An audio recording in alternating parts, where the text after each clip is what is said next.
argue about the medical system for delivery of health care in the United States, and I think most of us think that it's at least a little broken. I think it's a lot broken. But there's no question about the quality of medical education in the United States. People come from all over the world to be educated in the United States because our medical schools, our nursing schools and so forth, are the best. And SUNY Downstate, in fact, is one of the best. SUNY Downstate has a Nobel Prize winner. He's now deceased, but he got his Nobel Prize not 100 years ago, in 1998. Certainly the only institution in Brooklyn with a Nobel Prize, and actually one of the few in New York City, Columbia, Cornell. I'm not sure about Einstein, but I think so. I don't think Mount Sinai and NYU have ever been Nobel Prize, but I could be wrong. We're right up there. In terms of our graduates from the medical school now, our graduates rank 8th in the number of graduates who are sitting professors in full-time positions in medical schools in the United States, outside Downstate. The only schools that rank up there with us in New York City are Columbia, Einstein, and Cornell. And in general, the only one we are not regularly, that we regularly on ranks us is Columbia. Many schools, we're several points ahead of Yale, for example. This is the only public academic medical center, that's what you call these medical universities, in New York City. So our tuition, while it's astronomical for medical students, it's embarrassing to tell you how much it is. It's about $28,000 a year. It's half what it costs to go to a private medical school in New York City. Half. And our students come out with the same amount of debt. That means our students are not coming from wealthy families, because the kids who come from private schools have, in essence, compared to their tuition, half the debt that our students do. And they do very, very well. And at least 30% of them are from Brooklyn. We satisfy our public mission very well, which is to make sure that medicine isn't the exclusive province of wealthy people, which used to be. And because there are public medical schools, is no longer in this part of the country. Now, actually, in the United States, 2/3 of medical schools, because roughly 2/3 of universities are public. But we live in a part of the country that was the first part of the country settled, and where the tradition of excellent private colleges and universities, and they're very good. I believe you, nothing that I say should detract from the quality of any of the other medical schools that are in New York City. But for many kids, it's just out of reach, even if they live at home, even if they, no matter what they do, $56,000 a year for tuition alone is just not possible. So, we have nothing to apologize for. We have about $60 to $65 million in research. That's more than all the hospitals in Brooklyn combined. The place is a gem. It's world-renowned, and that's truly and we need to have teaching space. I'm not even going to justify the issue of hospitals on the basis of location. Because if you're Mr. Berger and you come from Wall Street and you see 3 hospitals in central Brooklyn within walking distance of one another, you say, well, you can certainly get rid of one of those. You know, it's a funny thing. I'm waiting for the call that I can go to, I'd be asked to chair a commission to go to Wall Street.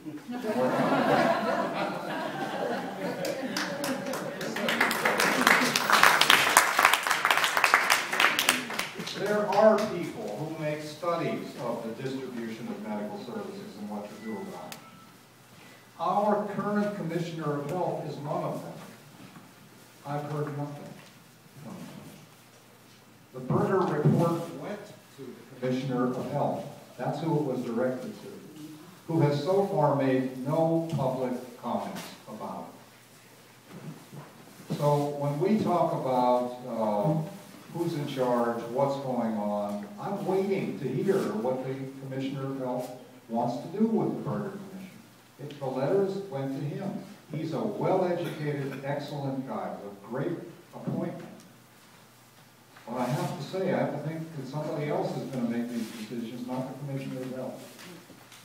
We haven't heard a peep from anybody in Albany about what they plan to actually do with this, except that they're going to take $500 million in HEAL money, which is the Medicaid match money that comes from the federal government, and spend it somehow to make all this happen. Now, let me make a couple of other points about the Berger Commission report. There are some good points in it, but nobody has caught on to them. One of the good points is that they pointed out for the first time ever in print that I've ever seen, that the well-insured patients who live in Brooklyn get shipped across the river, either by themselves or by the hospitals that they go to. Methodist Hospital and Brooklyn Hospital are controlled by New York Presbyterian Hospital. They are part of the New York Presbyterian network. They send no students and no residents for training to either one of those places. They are not part of Columbia Presbyterian's teaching network. When we took over Long Island College Hospital, it will be no surprise to you that what we found that Long Island College Hospital was being used as a feeder hospital for Beth Israel Hospital in New York, in Manhattan. And the reason Long Island College was going bankrupt is because all the patients with the kinds of diseases that require lots of care and therefore are the best reimbursed were leaving to go across the river. Now, there are plenty of people in New York, and I understand who feel that the best care is in Manhattan Hospital. We're going to work to change that. It's quite honestly very hard to change it when your only university hospital was built in 1965 and the state has never provided sufficient capital for the hospital to stay up to date. We are literally at the point in University Hospital where it's questionable whether we can put in a full electronic health record, because the electrical system may not carry along with the other things that we have to do. Do you know how much money the state gave SUNY hospitals for the last 2 years in capital? Because it's the only way we can get capital. We can't go out on the bond market to get capital. Zero. Not a dime. Now, as long as you have that kind of a situation, sooner or later you end up like Kingsborough, excuse me. No capital, no support, and after all, you don't have a hospital. That's because things deteriorate. In the president's outer office, my office, one day we had a leak on the wall, and we took out the pipe. And the pipe wasn't a pipe, it was just a corroded, completely rusted cylinder. There wasn't any metal left in it. As long as that is the case, we're not going to be able to maintain a hospital forever. No building without maintenance is maintained forever. So, first important point, a lot of money leaves Brooklyn. The second point is that when Medicaid is paid out and you're in a big hospital system, you get paid more. Now, why is that? Well, some people will say it's well because the cost is higher. I don't believe that. I think it's because when you're in a big hospital system, you have trustees from all those hospitals, and they go up to Albany and they shake hands with the right people. And what do you end up with? A Medicaid system that pays New York Presbyterian more to take care of the same Medicaid patient than it pays Downstate. And Brooklyn and Methodist more than it pays Downstate, because they're in the system. There are good advantages to being in a big system like that, but if you don't happen to be in one, you're at the end of the line. So the same patient with the same care.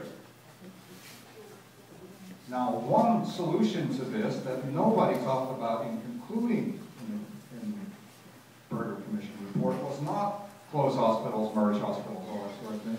Change the Medicaid, well, the way Medicaid is paid out, so you pay it to the hospitals that are in the places where Medicaid patients live. And if you do that, then you have a system where the hospitals can prosper and worry about their own capital. Let me make a few comments, because we focused a lot on hospitals that are going to merge and so forth, but the truth of the matter is the only hospital that was strongly hindered, I prefer to take it that way, was SUNY Downstate University Hospital. I don't know why we were singled out for that honor. They didn't say the Brooklyn Hospital, you should close. And incidentally, Brooklyn and Kingsborough being identified as healthy hospitals is a stretch. But nobody said to any other hospital in Brooklyn, you got to close. It's a state hospital. It's an easy target. The state would love to close it. The state would love to close all their hospitals. Hospitals are very unpredictable items. You know, they have emergencies, they have sick people, they have costs that suddenly come up that nobody anticipated. And they're just in general, and they have lawsuits against them. They're just in general very tricky places. And nobody likes to have that kind of uncertainty in their budget. But the truth of the matter is that if it weren't for the so-called safety net hospitals, most of which are in Health and Hospitals Corporation, and most of which, I must say, the latest Consumer Report notwithstanding, are very well-run hospitals.